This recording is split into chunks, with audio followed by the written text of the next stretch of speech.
conversion à la vérité du Sauveur, mais conversion écologique. Voici le slogan de l'Église mondialiste, lié au pouvoir fort.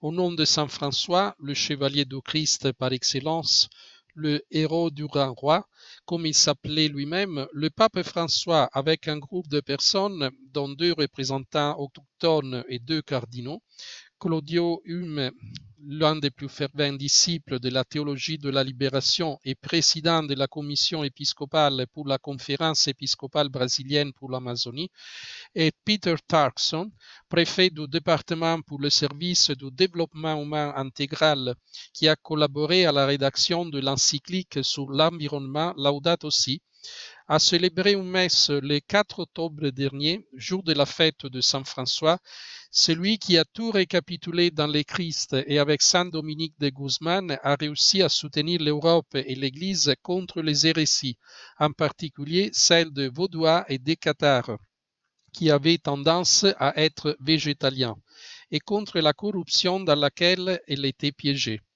La célébration a servi à consacrer le synode d'Amazonie à Saint François, en réalité à son remplaçant, construit à l'image et à la ressemblance des souhaits du pape François et de ceux qui ont perdu le sens de l'Église. On peut lire dans Vatican News: un arbre en chêne vert d'Assise a pris racine aujourd'hui au cœur de l'Église universelle. L'arbre a été planté dans les jardins du Vatican le jour de la fête de Saint François.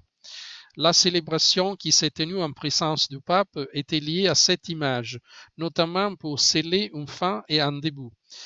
Le temps de la création s'achève aujourd'hui par une période de prière et d'action plus intense au profit de la maison commune, et le synode des évêques de la région panamazonique est sur le point d'ouvrir à partir de dimanche jusqu'au 27 octobre. La cérémonie d'aujourd'hui a été marquée par les cantiques des créatures, qui a inspiré l'encyclique du pontife sur les soins de la maison commune, et par la figure de Saint François, modèle d'écologie intégrale et référence indispensable pour les synodes sur l'Amazonie. Le cardinal Turkson, pas du tout inquiet pour une église humaine qui, jour après jour, égare son identité et pour suivre le monde perd les âmes, a déclaré: notre souci de réagir à la crise écologique devrait être étayé par la connaissance et par la sagesse, selon les recommandations du pape François. Si nous voulons vraiment construire une écologie nous permettant de réparer tout ce que nous avons détruit, lit-on dans l'encyclique Laudato Si, alors aucune branche des sciences et aucune forme de sagesse ne peuvent être négligées, même pas la sagesse religieuse avec la langue qui lui est propre. Dans une atmosphère mêlant syncrétisme et paganisme, le chêne vert a été planté par le pape François, les 2 indigènes et les cardinaux Hume et Baldisseri. Un geste simple et profond qui symbolise la conversion à l'écologie intégrale, ponctuée par l'accompagnement musical du cantique des créatures.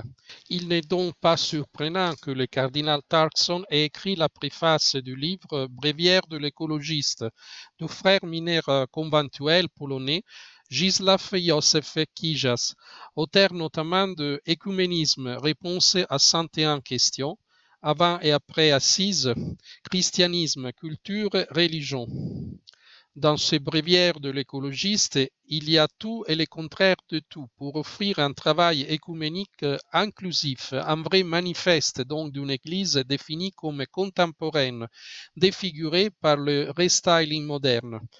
La première édition de ce livre, paru en Pologne en 2006, a été chaleureusement accueillie par les activistes qui s'occupent d'environnement. Mais aujourd'hui, la 2e édition mise à jour est accueillie avec un enthousiasme encore plus grand par les partisans de Greta Thunberg et ceux qui la manœuvrent. Le grand scientifique italien Antonino Zichichi, dans son article clair et lucide, a démonté le battage publicitaire mondial sur les changements climatiques provoqués par l'homme. Je cite: les pandémonium culturels déclenchés par la jeune suédoise Greta Thunberg nous rappellent que les 3 grandes conquêtes de la raison sont la langue, la logique et la science. Pour résoudre un problème, il faut d'abord en parler. C'est ce que Greta a fait avec un énorme succès. La langue signifie s'exprimer en utilisant des mots et non des formules mathématiques. En utilisant des mots, on peut tout dire et le contraire de tout. C'est pourquoi la logique est née il y a 3000 ans. La logique signifie produire un modèle mathématique, pas seulement des mots, mais des formules. Et en fait, il faut des mathématiques pour établir la validité scientifique dont nous parlons. Greta parlait du climat pour attirer l'attention de l'opinion publique mondiale. Et elle a réussi. Mais s'il n'y a pas de logique, donc ni de mathématiques ni de sciences, donc aucune preuve expérimentale, le climat reste ce qu'il est, une chose dont on parle beaucoup, sans faire appel à la rigueur logique d'un modèle mathématique et sans avoir réussi à obtenir la preuve expérimentale qui établit le lien avec la réalité.